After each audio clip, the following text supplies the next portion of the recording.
Hello, Taurus rising. This is your full moon in Leo forecast. Today is Friday, February 3rd. The full moon's February 5th. And this is going to be in your fourth house of home and family. That is where the moon is. The sun is in Aquarius in your 10th house of career. That's where the new moon was. So there are some goals that you have for achievement, for career success, for the outer world, you. And that ultimately is culminating in your inner world. The fourth house, where the full moon is how you feel inside, is your emotional security. It's your family connections, the people in your home. It is your home. And so this may be about creatively expressing yourself in your home environment. This could be, do you have fun while you're at home? Yes, it's fine to push towards the outer world, but when you come home at night, how do you feel? Do you feel like you're in your heart? There is a curveball. That is Uranus and Taurus. That is change in values, and that is in your first house of self, identity.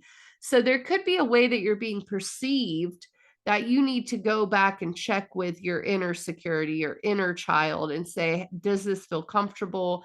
Maybe it is that you want to, let's just say, let's pretend you want to dye your hair red or have something crazy with, it may not even be that crazy. I mean, you may not label it as crazy, but something different with Uranus in the first house. I want to express myself differently. How do I feel about that when I'm sitting at home? Do I feel like I'm having fun in life? Can I bring that identity with me into my inner world? Do I bring that? Am I having fun with life, basically? So if you have a curveball thrown at you by maybe someone saying, this specific thing about you, check in with your inner self.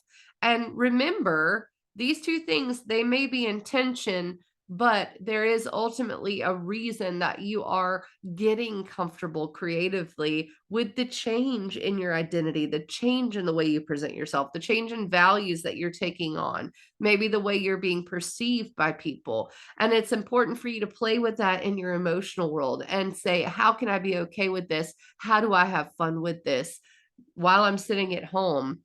So it is a chance to be creative, and to maybe be internal. The fourth house is a little bit internal. So even though it's a full moon, which is very active, it's active for you at your home base. And that's cool. You know what I mean? You get to experiment with your identity, experiment with how you present yourself to people. Ultimately, this is also connected to your career goals, and you're trying to make all of these things synergize together. The good thing is you have Venus in your 11th house of networking, the bird's eye view. That's Pisces. It's pretty abstract. It's intuition, mysticism, spirituality. And that is in an opportunistic connection with Uranus in your first house of self, identity, independence, autonomy. So there is something you're like, people do like it when I present myself this way. And I think that is the gift. Now it's how you play with that in your emotional world at home with your family, and how you can tune into experimentation from that realm, imagination, thinking about yourself. Okay, I may be sitting at home, but maybe let's play and pretend I'm in a group of people. Am I okay with this red hair? Do I feel good about it? That's the thing for you. All right, Taurus rising. I wish you all the best. I think there's some good things going on. Mars is still moving pretty slowly in your second house of finances, so that could still be the source of a little bit of frustration. That will pick up speed. So that's, just something you have to keep in mind. Mercury is in your ninth house of higher education and travel, adventure, worldview. So those themes are running in the background, but ultimately, this is about your inner child and comfort. How do you feel that comfort? Where do you find it now that the world has changed, now that you've changed? Okay, I wish you all the best. I'll see you for the new moon in Pisces, February 20th.